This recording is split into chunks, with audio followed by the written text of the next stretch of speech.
विद्यार्थियों,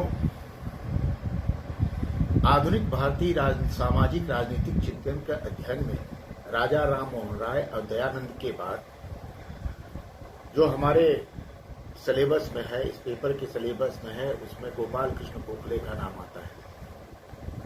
गोपाल कृष्ण गोखले आधुनिक भारतीय राजनीतिक चिंतन के इतिहास में एक अमिट हस्ताक्षर है। हस्ताक्षर इसलिए है कि उन्होंने भारतीय राजनीतिक चिंतन में एक नई विधा का प्रारंभ किया। 1857 की क्रांति के बाद भारत में उग्रता का परिवेश होने लगा था। उग्रता का एक तरह से प्रभाव बढ़ने लगा था।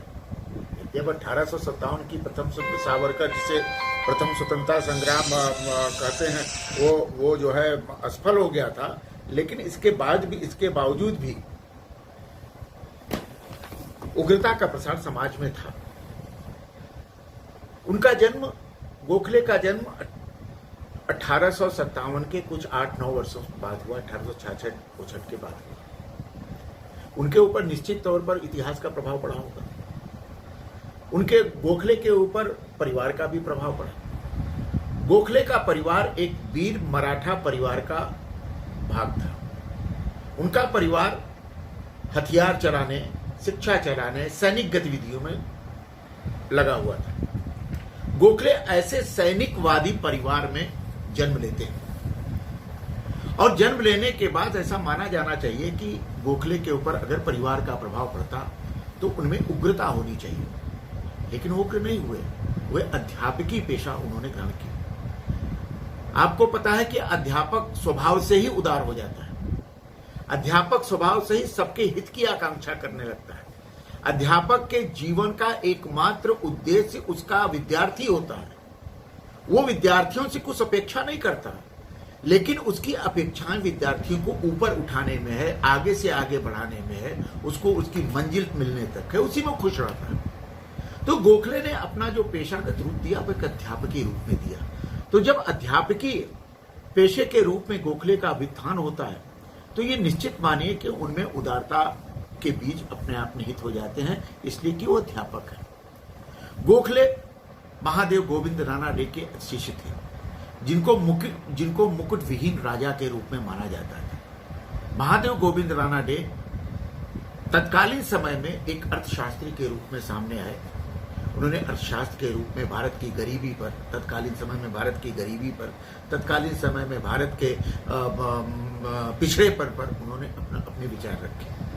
गोपाल कृष्ण गोखले महादेव गोविंद रानाडे के एक आदर्श शिष्य थे। उनके व्यक्तित्व पर, उनके जीवन पर, गोपाल कृष्ण गोखले के जीवन पर महादेव गोविंद रानाडे का अमिट प्रभाव था। गोखले का व्यक्तित्व मराठा संस्कृति से ओतप्रोत था। मराठा संस्कृति में शिवाजी का प्रभाव है। शिवाजी का प्रभाव होने का मतलब वीरता उनका एक आधार है, राष्ट्रवाद उनका एक आधार है, राष्ट्र के प्रति संकल्प उनका एक आधार है, राष्ट्र के प्रति सदिच्छा उनका एक आधार है, राष्ट्र के स्वतंत्रता और लोगों के आकांक्षाओं की पूर्ति करना उसका आधार है। मराठा भी संस्कृति है। मराठा संस्कृति ने भारत में अनेक योगदान दिए। समर्थ गुरु रामदास, शिवाजी का नाम आप जानते हैं कि उन्होंने किस तरह से मुगलों से लड़ाई की और एक नए सुशासन, हिंद स्वराज की स्थापना की, और हिंद स्वराज में हिंदूवाद की बात की जाती है। इन सब इतिहासों का अध्ययन गोपाल कृष्ण गोखले ने किया, लेकिन गोपाल कृष्ण गोखले के ऊपर इन उग्रवादी विचारधाराओं का क्यों नहीं प्रभाव पड़ा, यह एक महत्वपूर्ण पक्ष है, क्योंकि वो आदर्श शिक्षक थे। शिक्षा उनका व्यवसाय था।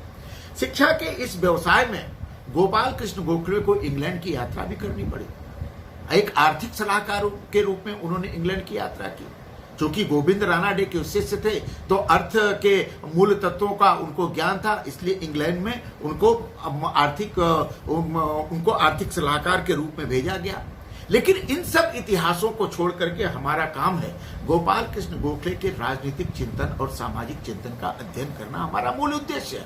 हम गोखले के जीवन परिचय, गोखले के इतिहास, गोखले के प्रभाव, गोखले के मूल्य पर हम नहीं जाना चाहते। वो अलग इतिहास है, वो इतिहास का विषय हो सकता है। हमारा मुख्य काम है राजनीति विज्ञान के विद्यार्थी के रूप में कि गोखले का आधुनिक भारतीय राजनीतिक चिंतन के इतिहास में योगदान क्या था। राष्ट्रीय स्वतंत्रता संग्राम आंदोलन में जो उदारवादी धारा शुरू होती है वह गोखले उसके सिरमौर थे। वस्तुतः यह कहा जा सकता है कि गोपाल कृष्ण गोखले ने ही भारतीय राष्ट्रीय कांग्रेस में उदारवादी धारा को जन्म दिया और कांग्रेस के भीतर रह करके, कांग्रेस के साथ जुड़ करके गोपाल कृष्ण गोखले ने भारत की, इस देश की अमिट सेवा की, ऐसी सेवा की जो सेवा एक बलिदान के रूप में, उदारवादी बलिदान के रूप में माना जा सकता था। ऐसी सेवा की उन्होंने जो भारत को आगे बढ़ाने के लिए स्वतंत्रता संग्राम के में आंदोलन में एक राजनीतिक चिंतक की भूमिका के रूप में खड़ा हो सकता था। उनके जब उन्होंने उनके ऊपर आगरकर का प्रभाव